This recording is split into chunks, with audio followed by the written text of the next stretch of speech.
Allah ne te retire pas tes sentiments pour quelqu'un parce que Assalamu alaykum wa rahmatullahi wa barakatuh, frères et sœurs en islam. Si ce message touche ton cœur, je t'invite à t'abonner à cette chaîne pour ne rien manquer des prochaines vidéos qui nourriront ta foi et ton espoir.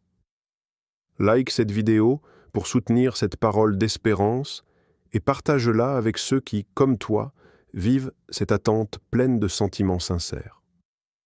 Ton commentaire est précieux. Écris ce que tu ressens, partage tes prières ou pose tes questions.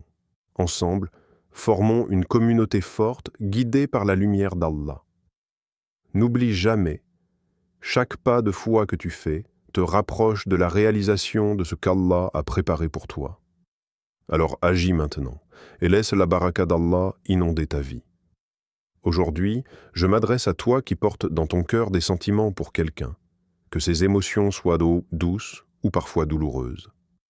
Peut-être te demandes-tu pourquoi Allah ne retire pas ses sentiments alors que parfois tu souhaiterais qu'ils disparaissent pour apaiser ton âme. Sache que ces sentiments ne sont pas laissés là sans raison. Allah, dans sa sagesse infinie, ne retire pas ces émotions parce qu'elles ont un rôle précis dans ton cheminement spirituel et humain. Elles sont un test, un moyen de purification et une invitation à grandir dans la patience et la confiance.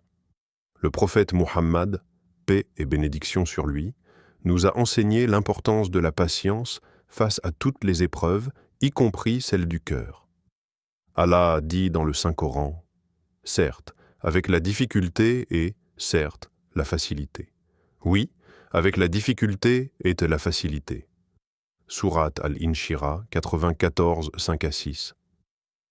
Cette période où tes sentiments persistent, même face à l'incertitude, n'est pas un hasard ni une souffrance vaine.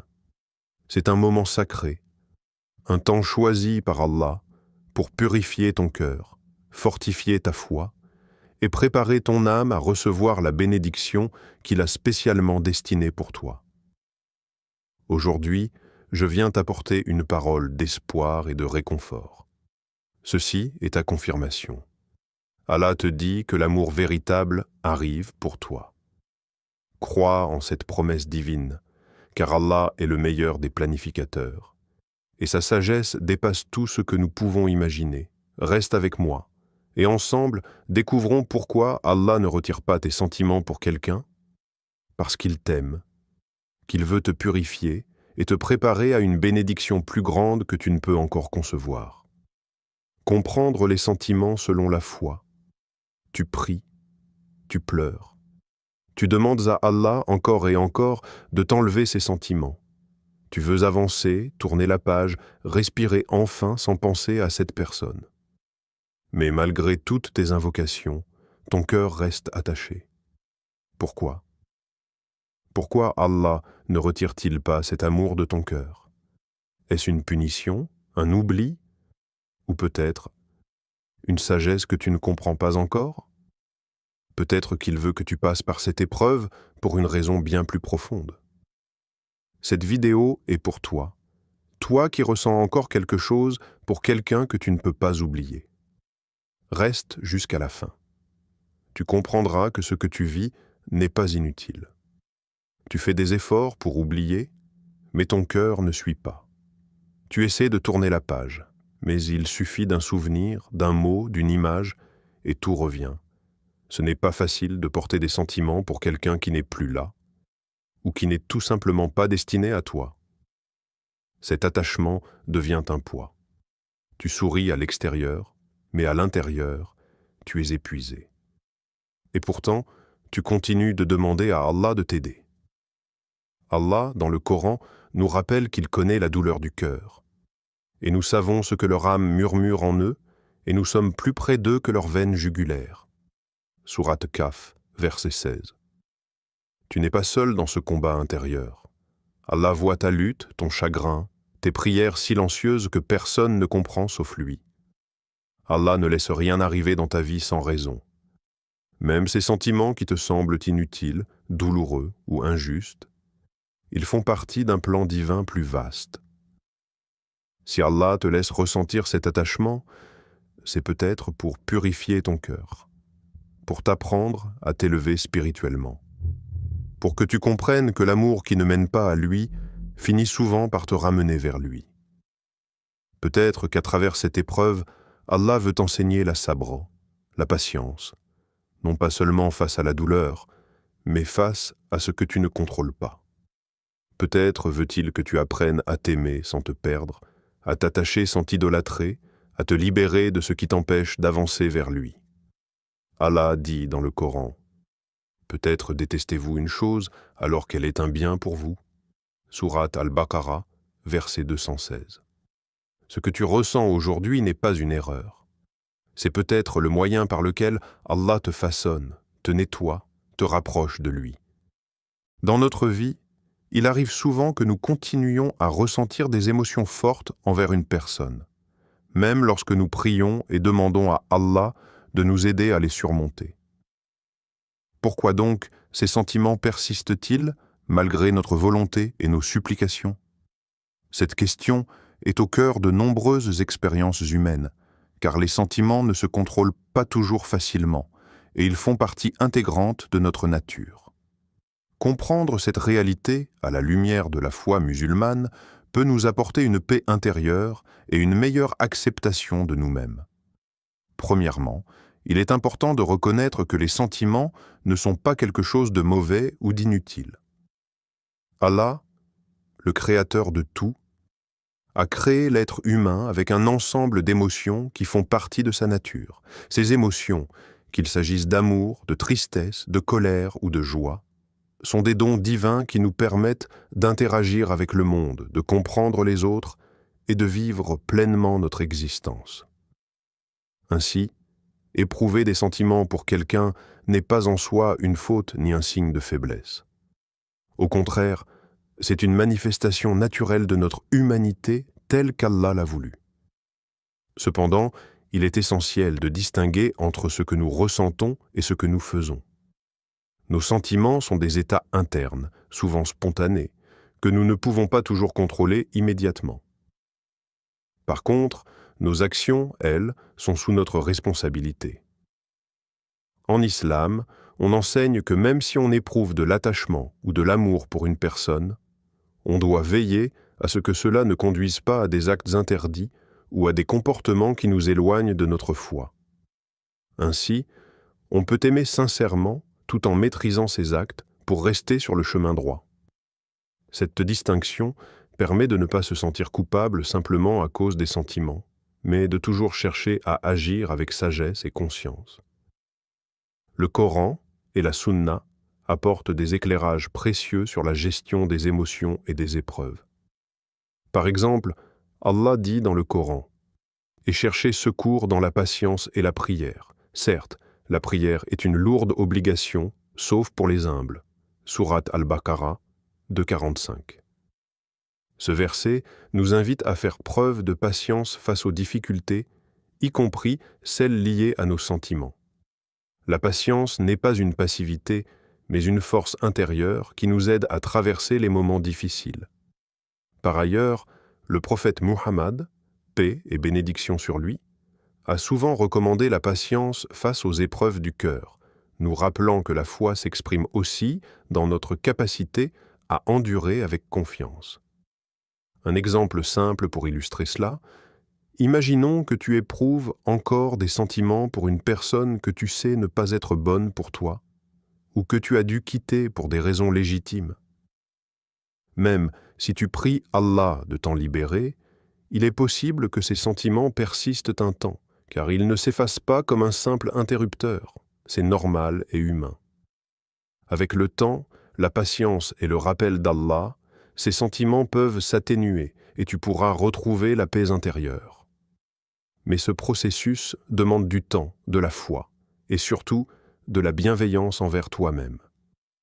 En conclusion, comprendre que les sentiments sont une partie naturelle de la création divine nous aide à ne pas lutter inutilement contre eux. Au lieu de chercher à les supprimer immédiatement, nous pouvons apprendre à les gérer avec sagesse, en contrôlant nos actes, en patientant et en plaçant notre confiance en Allah. Cette approche nous permet de vivre notre foi pleinement, même face aux émotions les plus complexes. Pourquoi Allah ne retire pas immédiatement ses sentiments? Lorsque nous ressentons des émotions persistantes pour quelqu'un, il est tollé naturel de se demander pourquoi Allah ne nous en délivre pas immédiatement, surtout si ces sentiments nous causent de la peine ou entravent notre sérénité. Dans la perspective de la foi islamique, ces émotions ne sont pas laissées là par hasard. Au contraire, elles peuvent être vues comme une épreuve, un test envoyé par Allah pour purifier notre âme et fortifier notre foi. La vie d'un croyant est jalonnée d'épreuves, et les sentiments font souvent partie de ces défis. Allah dit dans le Coran: « Ne pensez pas que vous entrerez au paradis sans que des épreuves ne touchent chacun d'entre vous. » Sourate Al-Imran, 342. Ainsi, les sentiments qui semblent nous freiner peuvent être une manière pour Allah de nous tester, de nous faire patienter et d'élever notre rang spirituel. Ces épreuves permettent d'extirper les faiblesses de notre cœur, de purifier nos intentions et de nous rapprocher d'Allah par la patience et la confiance. La patience, ou sabr, est une vertu centrale en islam. Elle n'est pas seulement une attente passive, mais une force intérieure qui nous pousse à persévérer, à ne pas céder au désespoir, et à garder confiance en la sagesse divine, même quand nous ne comprenons pas immédiatement le sens de ce que nous vivons. Le prophète Muhammad, paix et bénédiction sur lui, a dit: « La patience est une lumière. » Hadith rapporté par Muslim. Cette lumière éclaire notre chemin dans les moments sombres, y compris lorsque nos sentiments nous troublent. En acceptant de patienter, nous montrons notre foi profonde et notre soumission à la volonté d'Allah. Par ailleurs, ces sentiments peuvent être un moyen pour nous de grandir spirituellement. Ils nous enseignent le détachement, une qualité essentielle dans la vie d'un musulman. Le véritable détachement ne consiste pas à nier ses émotions, mais à ne pas se laisser esclave de celles-ci. Apprendre à aimer sans être dépendant, à ressentir sans être consumé, voilà ce que Allah veut que nous comprenions. En traversant cette étape, nous développons une relation plus saine avec nos émotions et renforçons notre reliance à Allah. Allah ne souhaite pas simplement que nous éliminions nos sentiments comme on jette un vêtement usé. Il veut que nous utilisions ces sentiments pour renforcer notre foi. Chaque battement de cœur, chaque émotion ressentie peut devenir une source d'élévation spirituelle si nous savons la canaliser dans la prière, la réflexion et la gratitude. Ce processus demande du temps et de l'effort, mais il nous transforme profondément. Les difficultés du cœur deviennent alors des occasions de rapprochement avec le divin. Nous pouvons trouver dans la vie des prophètes et des pieux prédécesseurs de nombreux exemples qui illustrent cette réalité. Le prophète Youssouf, Joseph, par exemple, a été éprouvé par des sentiments forts liés à son frère, puis par la séparation et l'injustice. Pourtant, il a su faire preuve de patience et de confiance en Allah, ce qui lui a valu une élévation spirituelle et une position de pouvoir au service du bien. De même, le prophète Muhammad, paix et bénédiction sur lui, a traversé des périodes d'épreuves émotionnelles, que ce soit dans sa vie familiale ou dans sa mission. Chaque fois, il a montré un exemple de patience et d'endurance, nous invitant à suivre ce chemin. En résumé, Allah ne retire pas immédiatement nos sentiments parce qu'ils ont un rôle précis dans notre parcours de foi. Ils sont une forme d'épreuve, une occasion de purification de l'âme, un moyen d'apprentissage du détachement et de renforcement de la confiance en lui. Cette sagesse divine dépasse notre compréhension immédiate, mais avec patience et foi, nous pouvons transformer ces émotions en un véritable levier spirituel. Ce que ces sentiments peuvent apprendre. Les sentiments que nous éprouvons, surtout lorsqu'ils sont intenses ou durables, peuvent être source de souffrance, mais ils sont aussi porteurs d'enseignements profonds. Dans la foi islamique, chaque expérience, même difficile, est une occasion d'apprentissage et de croissance spirituelle. Ainsi, ces émotions peuvent nous apprendre plusieurs qualités essentielles telles que la patience, le pardon et la résilience, qui sont toutes des vertus valorisées dans l'islam. La patience est sans doute la première leçon que les sentiments nous offrent. Lorsqu'on aime ou que l'on éprouve une attache, il peut arriver que cette relation ne soit pas simple, qu'elle soit marquée par la distance, la séparation ou même le conflit. Plutôt que de céder au découragement ou à la colère, apprendre à patienter permet de calmer le cœur et de garder la paix intérieure. La patience face aux émotions difficiles est un signe de maturité spirituelle qui rapproche le croyant d'Allah. Elle est aussi un moyen d'éviter des réactions impulsives qui pourraient nuire à soi-même ou aux autres. Ensuite, ces sentiments peuvent nous inviter à développer le pardon. Parfois, aimer quelqu'un peut aussi signifier devoir pardonner ses erreurs ou ses manquements. L'islam enseigne que le pardon est une force et un acte de grandeur d'âme. Pardonner, c'est libérer son cœur du poids du ressentiment, c'est avancer vers la sérénité et la réconciliation. En cela, les sentiments nous poussent à dépasser notre ego et à embrasser des valeurs plus élevées. La résilience, ou la capacité à se relever après une blessure émotionnelle, est également une leçon importante. Lorsque nous sommes confrontés à la douleur d'un amour perdu, d'une séparation ou d'une incompréhension, cette résilience nous permet de continuer à avancer, de reconstruire notre vie et notre foi. Dans le Coran, Allah loue ceux qui supportent avec patience les épreuves et qui reviennent à lui plus forts. Ces expériences nous rendent plus forts et plus proches de notre Créateur.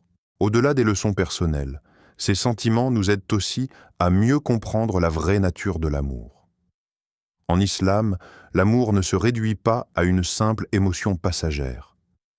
C'est un engagement profond, un lien qui doit être basé sur le respect, la justice et la recherche du bien pour l'autre. Cet amour sincère est un reflet de l'amour divin, qui est inconditionnel et miséricordieux. Apprendre cela nous protège des illusions d'un amour superficiel ou destructeur et nous guide vers des relations authentiques et équilibrées. Il est crucial aussi de ne pas confondre amour sincère et attachement malsain ou destructeur. L'attachement excessif peut nous faire perdre notre liberté spirituelle et nous éloigner d'Allah. Apprendre à reconnaître cette différence est une étape essentielle pour ne pas sombrer dans la dépendance affective. Un amour véritable respecte la liberté et le bien-être de chacun.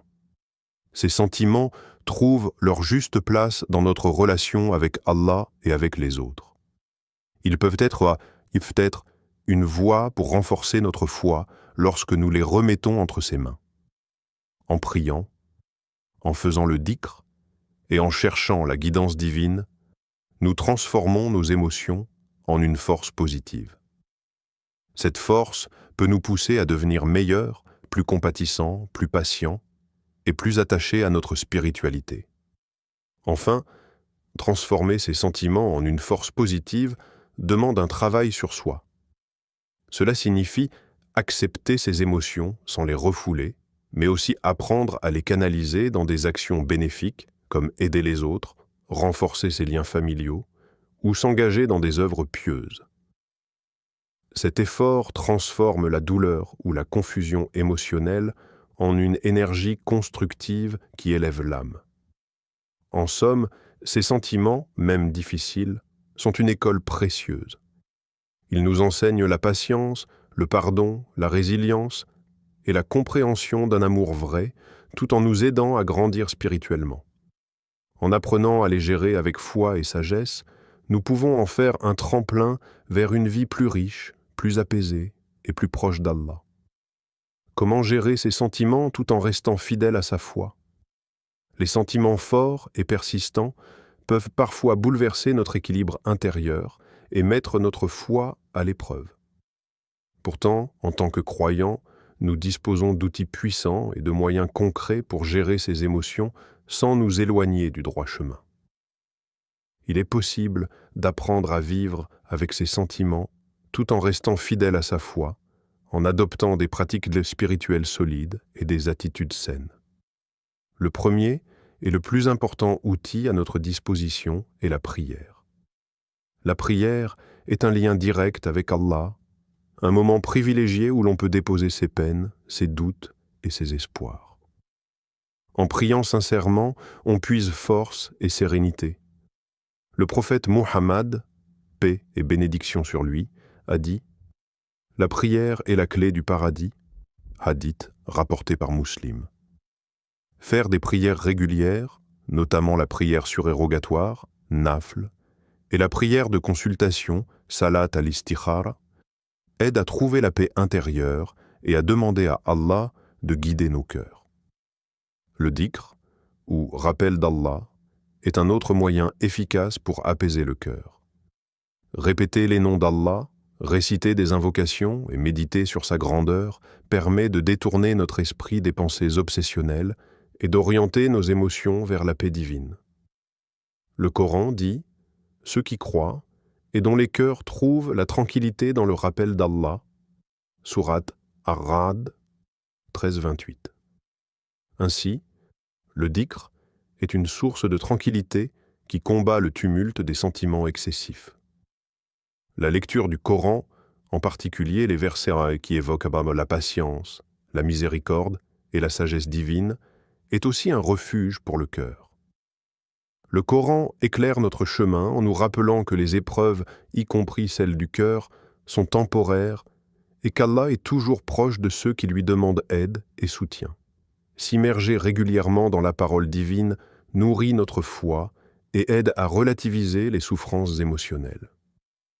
Pour éviter de tomber dans la souffrance inutile ou de commettre des actes contraires à la foi, il est essentiel de prendre des mesures concrètes. Cela peut inclure de limiter les contacts avec la personne qui suscite ces sentiments, de s'occuper l'esprit avec des activités constructives et surtout de se protéger des tentations qui peuvent mener au péché. La conscience de soi et la vigilance sont des clés pour ne pas laisser ses émotions prendre le dessus. Par ailleurs, il ne faut pas hésiter à parler de ses sentiments avec des personnes de confiance ou des guides spirituels. Parfois, le simple fait de partager sa peine avec quelqu'un qui comprend peut alléger le fardeau. Un conseiller religieux, un imam, ou une personne expérimentée dans la communauté peut offrir des conseils adaptés, basés sur la sagesse de la foi et l'expérience. L'entraide et le soutien communautaire sont des ressources précieuses dans ce cheminement. Le travail sur soi est également primordial. Apprendre à développer la patience, à cultiver la confiance en Allah et à renforcer son caractère sont des étapes nécessaires pour transformer ses sentiments en une expérience positive. La foi n'est pas seulement une croyance, c'est aussi un effort constant pour aligner son comportement et ses émotions avec les enseignements divins. Enfin, la foi agit comme un véritable rempart contre les émotions excessives. Lorsque le croyant place sa confiance en Allah et reconnaît que tout ce qui lui arrive fait partie d'un plan plus vaste, il peut mieux gérer ses émotions, éviter les excès et garder un équilibre intérieur. Ce lien profond avec Allah permet de surmonter les tempêtes du cœur sans perdre le contrôle. En résumé, gérer ses sentiments tout en restant fidèle à sa foi demande un engagement actif. Prière, dhikr, lecture du Coran, prise de distance saine, dialogue avec des personnes de confiance et travail sur soi. Grâce à ces moyens, il est possible de vivre ses émotions pleinement, sans qu'elles ne deviennent un obstacle à notre chemin spirituel. Au fil de ce parcours, il est important de garder en tête une vérité fondamentale. Les sentiments, aussi puissants et envahissants soient-ils, ne durent pas éternellement. Allez, dans sa sagesse infinie, ne laisse jamais un cœur souffrir sans raison, ni sans fin. Sa miséricorde est immense, et il connaît parfaitement les épreuves que nous traversons. Le temps, la patience et la foi sont les clés qui nous permettent de voir au-delà de la douleur du moment présent. Le Coran nous rappelle à plusieurs reprises que la miséricorde d'Allah est plus grande que toute épreuve. Dans la sourate Az-Zumar, Allah dit « Dis, ô mes serviteurs qui avez commis des excès à votre propre détriment, ne désespérez pas de la miséricorde d'Allah. Car Allah pardonne tous les péchés. Oui, c'est lui le pardonneur, le miséricordieux. » Sourate 39, 53. Ce verset est un phare d'espoir pour tous ceux qui se sentent accablés par leurs émotions ou leurs erreurs passées. La miséricorde d'Allah est toujours ouverte, prête à envelopper les cœurs meurtris et à les guérir. Par conséquent, il faut persévérer dans la foi et continuer à faire confiance au plan divin, même lorsque la situation semble difficile à comprendre ou à accepter. Allah sait ce qui est le mieux pour chacun de communauté, peut offrir des conseils adaptés, basés sur la sagesse de la foi et l'expérience. Et nous, même lorsque nous ne voyons pas clairement le chemin. Le prophète Muhammad, paix et bénédiction sur lui, a enseigné que la foi sincère est celle qui persévère dans l'adversité sans perdre espoir. Cette confiance est une source de force immense, capable de transformer les épreuves en opportunités de croissance. Pour terminer sur une note inspirante, rappelons ces paroles du prophète. Et certes, avec la difficulté vient la facilité. Sourate Ash-Shar 84 en 6. Ce verset nous assure que les moments durs ne sont jamais permanents et qu'Allah ouvre toujours une porte de sortie.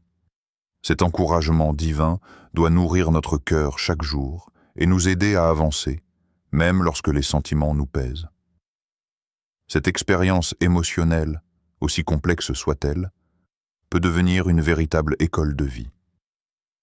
Elle nous pousse à mieux nous connaître, à renforcer notre lien avec Allah et à développer des qualités humaines essentielles comme la patience, la compassion et la sagesse. Chaque défi est une chance de grandir en tant que musulman et en tant qu'être humain. En embrassant cette réalité, nous transformons notre vulnérabilité en force et notre douleur en une voie vers la lumière. Pour conclure, il est bon de se souvenir que l'amour divin est toujours plus grand que tout. Cet amour est inconditionnel, éternel, et il nous soutient à chaque instant, bien au-delà des sentiments humains parfois fragiles ou conflictuels.